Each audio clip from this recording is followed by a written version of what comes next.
Welcome back to your quiet space for building English confidence. It is Monday morning, 8:55 a.m. You are waiting for your coffee. You hear footsteps behind you. You know the question is coming. A colleague smiles and asks, "Hey, do anything nice this weekend?" Your heart starts beating fast. Your mind goes blank. You actually did laundry and watched Netflix, but you feel like that sounds too boring to say in English. So you panic and just say, "It was good." I used to hate this moment so much.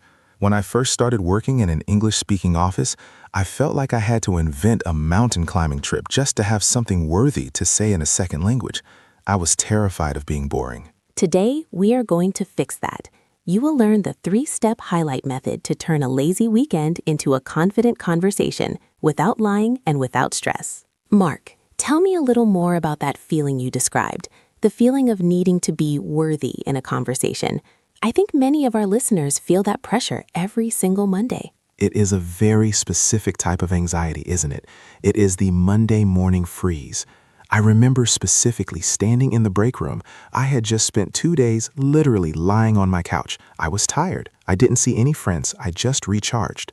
But then my coworker, who was very energetic, came in and asked, "How was your weekend?" In my head, I started translating my weekend. I thought, I slept, I ate pizza, I watched TV, and my brain immediately said, "Stop. That is too simple. That is A1 level English. You are an adult professional. You need a better story." Exactly. We judge our own lives before we even speak. We think that because we are speaking a foreign language, we need to prove our intelligence with complex activities. But the truth is, native speakers have boring weekends too. Right. But because I was panicking, trying to find a smart answer, the silence grew too long. So I just blurted out, "Good, thanks." And the conversation died instantly. It was awkward. I felt like I had failed a test. You did not fail a test, Mark. You just didn't have a script for nothing. That is what we are going to build today. The 3-step highlight method is designed exactly for those weekends when you do nothing special, but you still want to sound like a fluent, friendly colleague. I love this because honestly, most of my weekends are nothing special. So where do we start? We start with step 1. We call this the low-key frame. The low-key frame. I like the sound of that. What does it mean? When someone asks, "How was your weekend?" they are usually expecting a standard adjective. Good, great, okay. But if you just say good, it acts like a full stop. It ends the sentence. It is a conversation killer. Exactly. So step 1 is to validate your laziness. We want to tell the other person that doing nothing was exactly what we wanted to do. We frame it positively. The best phrase for this is, "It was pretty low-key, actually." It was pretty low-key. That is such a natural, native-sounding phrase. Low-key basically means quiet, relaxed, not much happened. But it sounds cool. It sounds intentional. Yes. If you say, "I did nothing," you sound sad or boring. But if you say, "It was low-key," you sound like you are in control of your time. You chose to relax. Let's practice that. I think the tone of voice is important here too, right, Anna? You can't say it with a sad face. Right. You have to sound relieved, like you are happy about it. Listen to the difference. First, the sad version. "It was low-key." Now, the happy version. "It was pretty low-key, actually." I can hear the smile in the second one. Let's try shadowing that. I will say it, then I will leave a pause for you to repeat it. Try to copy my melody. We will do it 3 times. "It was pretty low-key, actually." "It was pretty low-key, actually." "It was pretty low-key, actually." I really like the word actually at the end there. It softens the sentence. It makes it feel more conversational. It does. It signals that you are about to share a detail. It is a bridge word. Now, Mark, what if you want to vary it a little? What is another way to say low-key? Another great phrase is, "I took it really easy." Oh, that is a classic. "I took it really easy." It implies you needed the rest. Maybe you worked hard all week, so you took it easy on the weekend. Let's shadow that one too. Remember the linking sounds. Took it becomes took it. Took it easy. I took it really easy. I took it really easy. I took it really easy. Okay, so imagine the scene. I am at the coffee machine. You ask me, "Hey Mark, how was your weekend?" And I say, "It was pretty low-key, actually." Perfect. You haven't panicked. You haven't lied and said you went skydiving. You have just told the truth, but in a cool, confident way. You have survived the first 5 seconds of the interaction. But I can't just stop there, can I? If I just say it was low-key and stop, it's still a bit short. You are right. That leads us to step 2, the micro highlight. The micro highlight. This sounds scientific. It is the solution to the translation gap you mentioned earlier. You said you tried to translate your whole weekend, sleeping, eating, TV, and it felt overwhelming. Yes, I felt like I had to give a report of my activities. First I did this, then I did that. That is the trap. Nobody wants a police report of your weekend. They just want one flavor. They want one tiny detail to connect with. We call this the micro highlight. So instead of the whole movie, just one scene. Exactly. You pick one tiny thing you did. It could be a meal you ate, a show you watched, a walk you took, or even a chore you finished, and you focus only on that one thing. Give me an example. Let's say I literally just watched Netflix all Saturday. Okay, the bad way to say that is I watched TV. It's too vague. The micro highlight way is I finally caught up on Stranger Things. Ah, I see the difference. I watch TV is a category. I finally caught up on Stranger Things is a specific detail. It gives the other person something to grab onto. Exactly. It invites connection. Maybe they watch that show too. Or maybe they ask, is that show good? You have started a conversation. What if I didn't watch a show? What if I just did laundry? Laundry is a perfect micro highlight. But don't say, I did laundry. Say, I finally got around to doing my laundry. Or I just caught up on some life admin. Life admin, I love that phrase. It makes paying bills and cleaning the house sound like a professional job. It is very common. Life admin covers all those boring tasks like banking, cleaning, and emails. So the formula for step 2 is mention one specific thing, but frame it as an achievement or a specific event. Yes, and a great grammar structure for this is I finally plus the past tense verb, or I finally got around to plus the ing verb. I finally implies you have been wanting to do it for a while. It adds a little bit of story to a boring task. Let's practice a few micro highlights. I want you to imagine you just stayed home and cooked a meal. Instead of I cooked dinner, let's try this phrase. Listen and repeat. I finally tried that new pasta recipe. I finally tried that new pasta recipe. It sounds so much more interesting than I cooked. Okay, let's try the Netflix one. This is probably the most common one for me. Let's use the phrasal verb catch up on. This means you are watching episodes you missed.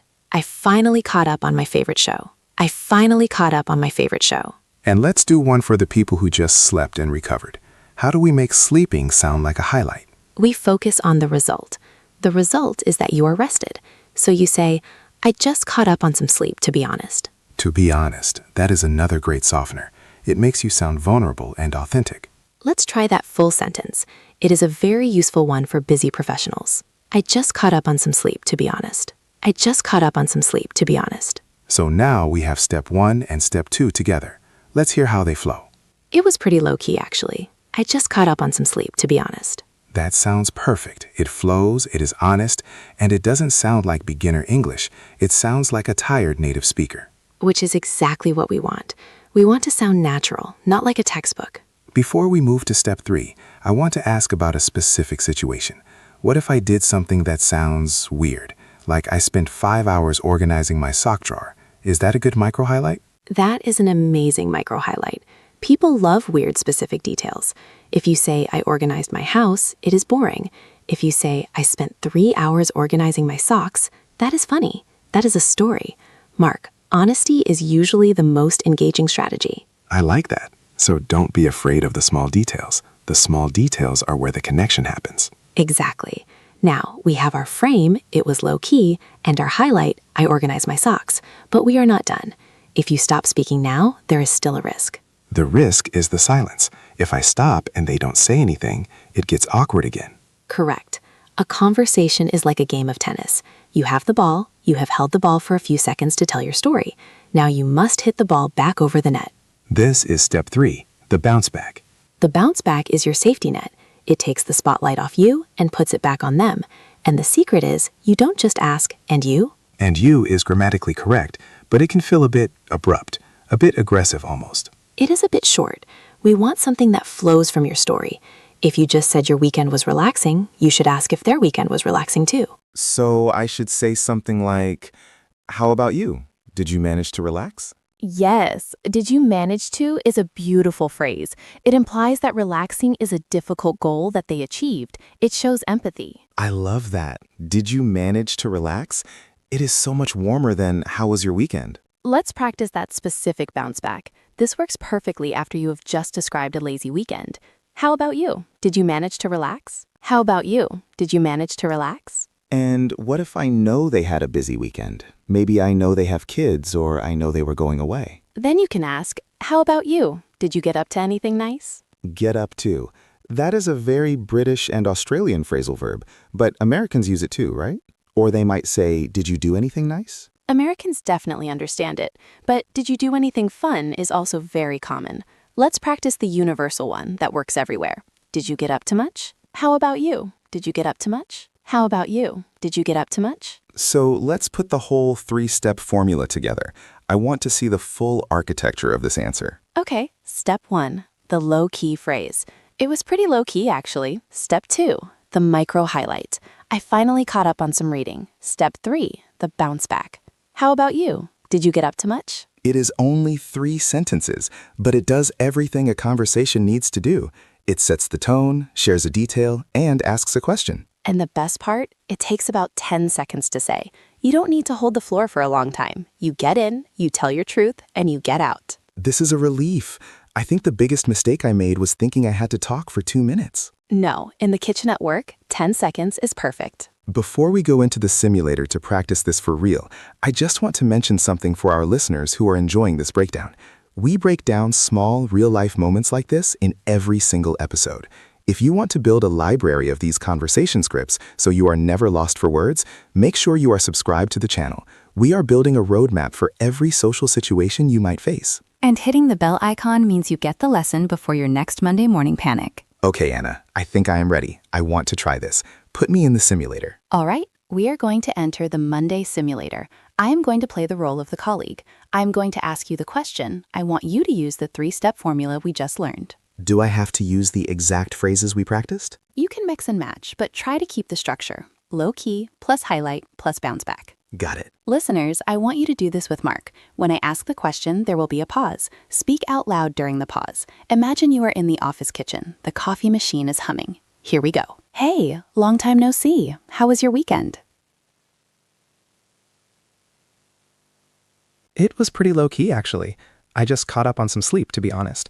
How about you? Did you manage to relax? Oh, that sounds lovely. Yeah, I relaxed a bit too. Mark, that was perfect. You sounded calm, you sounded interested in me, and I learned that you were tired without you complaining. It felt easy. I didn't have to search for words because I had the structure. Let's try another scenario.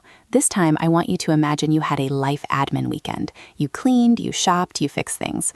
Okay, so not relaxing, but productive. Exactly. But remember step 1, it is still low-key because you didn't go to a party or a mountain. You just stayed home. Right. Ready. Morning. Do anything fun over the weekend? It was pretty quiet, actually. I finally got around to doing some life admin and cleaning the apartment. How about you? Did you get up to much? Nice to get that out of the way. I mostly just stayed in too. Good job. I finally got around to doing some life admin.